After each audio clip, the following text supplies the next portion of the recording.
Some towns don't make the map. They sit quietly between state lines, forgotten, ignored, and left to rot.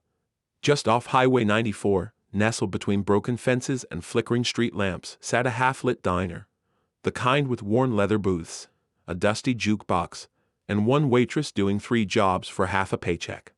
Her name was Sofia Delgado, 26, exhausted, and far too kind for the place she worked. That night, she was late closing up. Again.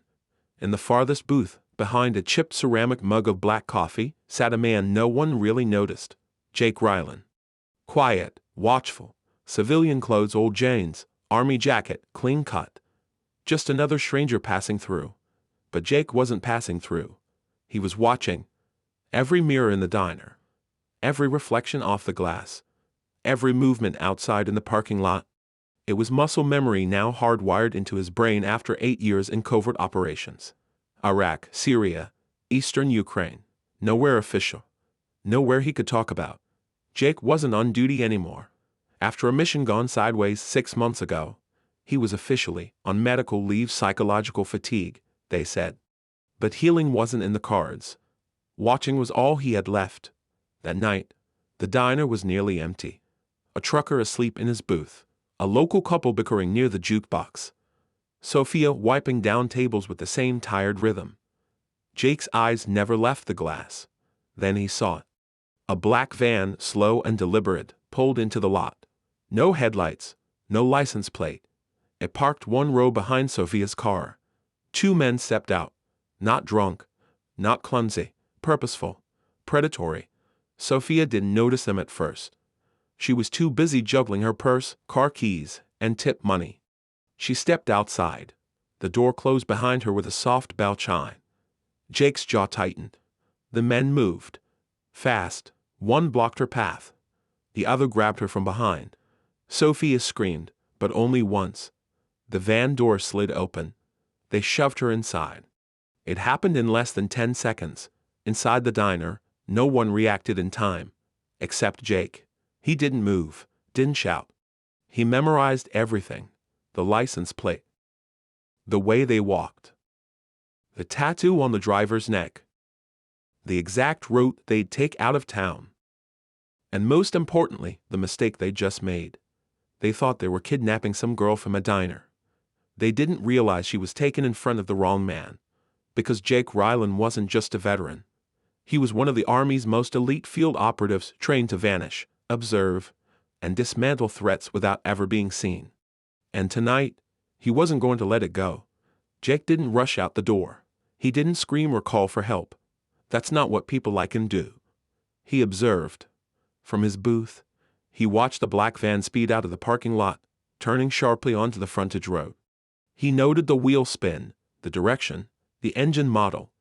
Then he slid out of the booth, dropped a crumpled $20 on the table, and walked into the night. No one in the diner even realized what had happened. Jake climbed into his old Dodge Ram, scratched, dusty, and customized under the hood. From beneath the passenger seat, he pulled out a military-grade burner phone. 3 taps, secure line connected. A woman's voice answered, crisp, commanding. Alt, Monaro A, on comms. Rylan. You're not on ops. Why are you calling me? JAKA, quietly. Got a visual on a kidnapping. 2 targets. Black van. Local gang up. I'm following. Alt, Monaro A. Wait for local law. You're not cleared for engagement. JAKA. I'm not asking. He hung up. The van was half a mile ahead now. But Jake knew the roads. He cut down a side trail, headlights off, tires humming low. It wasn't his first tail job. Jake follows a terror convoy through desert night. One wrong move and he's dead. But he doesn't flinch. PFRHESSHCHOHT.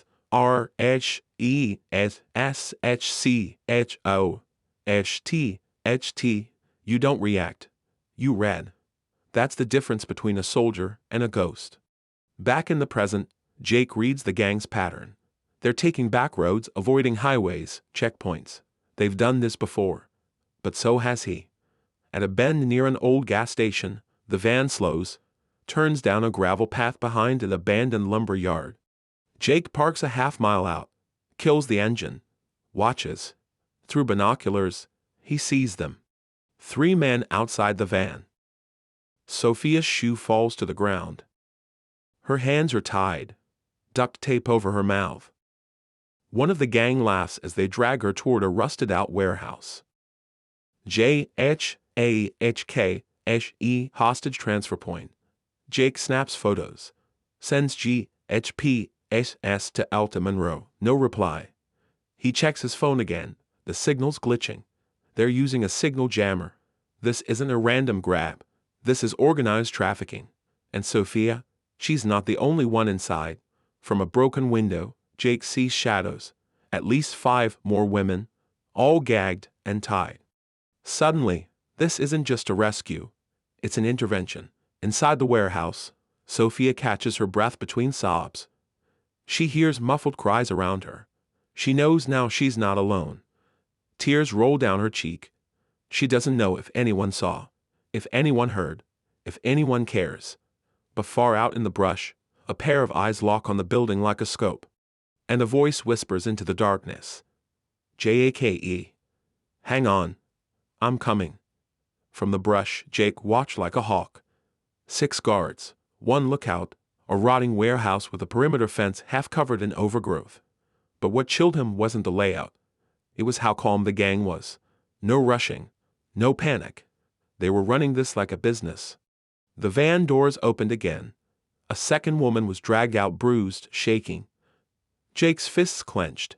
Inside his truck, he accessed a concealed panel. Tactical gear, suppressed pistol, field optics. His pass was back in his hands.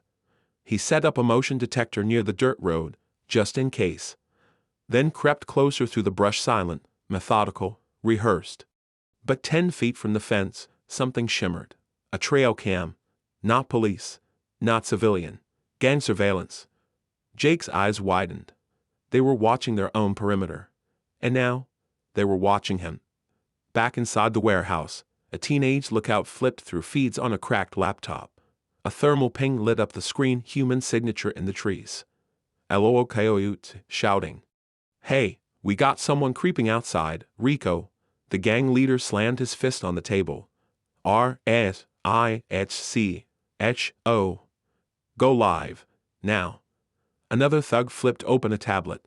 A shaky live stream launched, aimed directly at Sophia, who sat tied up near a pile of crates. RSIHCHO to camera. We see you, hero. Yeah, you, sneaking in the dark. You try something stupid, she dies first. Jake froze behind a rusted barrel. His heart thundered. Not from fear, from calculation. He'd been made. He reached for his earpiece. Static. Still jammed. No backup. No eyes on this. Just him and a girl who now knew someone was out there watching. Sophia's eyes scanned the shadows. A flicker of hope. She didn't know who he was. But she knew someone had come. Alta Monroe's voice in memory. If your cover ever gets blown, Jake, you don't hesitate. You either go in, or go dark. Jake, in memory. I go in. Jake backed away from the fence. Not to run, to regroup. He dropped to his knees beside the truck, opened the false floorboard, retrieved a black pouch with 3 items. Smoke pellets. EMP puck. Custom-built drone with a micro camera. He whispered to himself. They wanted a fight. Now they'll get war. Inside the warehouse, Rico laughed, tapping the live stream feed. RICO. Come on, ghost man. Show your face. Back in the trees, Jake locked eyes on the building. JAKE, quietly. You first. He hit the drone ignition. The quiet buzz lifted into the air. The mission just shifted. Now it was personal. The drone hovered just above the warehouse roof, no louder than the breeze. Its camera streamed infrared images directly to Jake's wrist display. 6 heat signatures, 3 near the prisoners. 3 armed and pacing. Jake tapped a button. EMP primed. The drone dropped a silent puck onto the power box beside the building. A soft click. And then BLACKOUT. Lights off, cameras down. Comms dead. Inside, the gang yelled in confusion. Outside, Jake moved. From the tree line to the building, he crossed 100 yards in 20 seconds, low, fast, silent. He scaled the wall near a broken window, landed in shadow. The gang leader, Rico, shouted orders. Generators, flashlights, find whoever's out there. Jake took the first one from behind, quick chokehold, no sound. Weapon retrieved, body hidden. He advanced deeper into the dark. Guard with a flashlight near the cages. Jake grabbed the barrel mid-turn, flipped the man, and knocked him unconscious with a swift blow to the temple. Sophia gasped, eyes wide, realizing this was him, the ghost from the trees. Jake, softly. Stay down. Help's coming. She nodded, silent tears rolling down her cheeks. Jake kicked open a side room. 2 guards inside, one reaching for a shotgun, the other shouting into a dead radio. Too late. Jake tossed a smoke pellet. Thick fog filled the room. Gunfire erupted blindly. Jake moved through the chaos like liquid, striking with knees, elbows, trained precision. Every hit efficient, controlled, lethal if needed. By the time the smoke cleared, a single suppressed shot shattered the floodlight above them. Rico flinched. That was all Jake needed. He charged, tackling Rico to the ground, twisting the gun from his grip. They struggled. Rico was strong, dirty. But Jake wasn't fighting for himself. He was fighting for every woman locked in that cage. Jake slammed Rico into the ground, zip-tied his wrists, and turned toward Sophia. He pulled a combat knife and sliced the ropes binding her arms. S-N-O-H-P-H-H-N-I-H-A, gasping. You came back. J-H-A-H-K-H-E.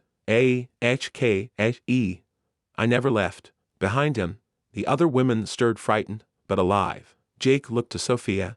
J-H-A-H-K-H-E, firmly. Can you walk? S-N-O-H-P-H-H-N-I-A-A. Yes. He handed her a flashlight and pointed to the back door. J-H-A-H-K-H-E. Lead them. Go slow. Stay quiet. She didn't ask questions. She moved. As the women exited into the night, headlights emerged down the long dirt road. S-H-U-H-Vs. Federal. Outfit. Monroe had received Jake's ping. Too late for the fight, but just in time to clean up the mess. Federal agent to Jake. You took down 6 armed men alone? Jake nodded, blood on his knuckles. They weren't trained. Sophia turned back one last time, catching Jake's eye. She didn't speak. She didn't have to, because in the silence between them, between trauma and survival, there was only one truth. She was alive because someone refused to look away. Morning light crept over the tree line, painting the warehouse in a cold golden hue. The storm had passed. The smoke had cleared. And justice had already been delivered. Federal agents moved efficiently, zip-tying the unconscious gang members, cataloging weapons, recovering evidence from broken crates. But the real mission, it was already done. Sophia sat on the back bumper of a medic van, wrapped in a thermal blanket. Her face was pale but focused, her eyes locked on the man leaning against his truck nearby. Jake. No lights, no attention. Just watching again. Not for danger, for closure. A federal agent approached Jake, clipboard in hand. Agente, you're not on active duty. Want to tell me why you were even here? Jake, calmly. I saw something wrong. I fixed it. Agente, you could have been killed. Jake looked toward the warehouse. Jake, they could have been worse. The agent nodded. No further questions. Out, Monroe. You can take the uniform off, Jake. But the war, it doesn't leave you. Jake, then maybe I was never supposed to come home. Sophia approached him slowly, hesitating just a few feet away. I thought I was going to die in there.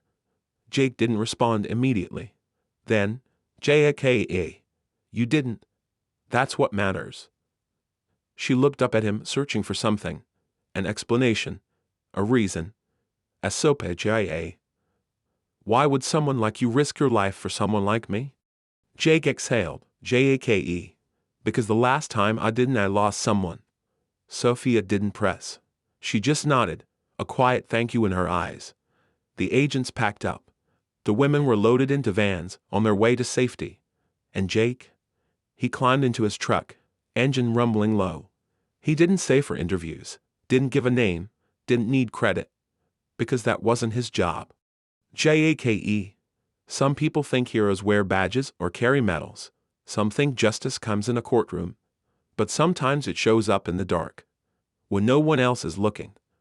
The truck pulled out of the gravel lot, tires crunching over glass in silence. JAKE. Because the war doesn't end when you come home. It just finds new streets and new people to protect. Both men were down. Rico bolted for the back exit, dragging Sophia as a shield. I swear, I'll put her down if I see one more, CRACK.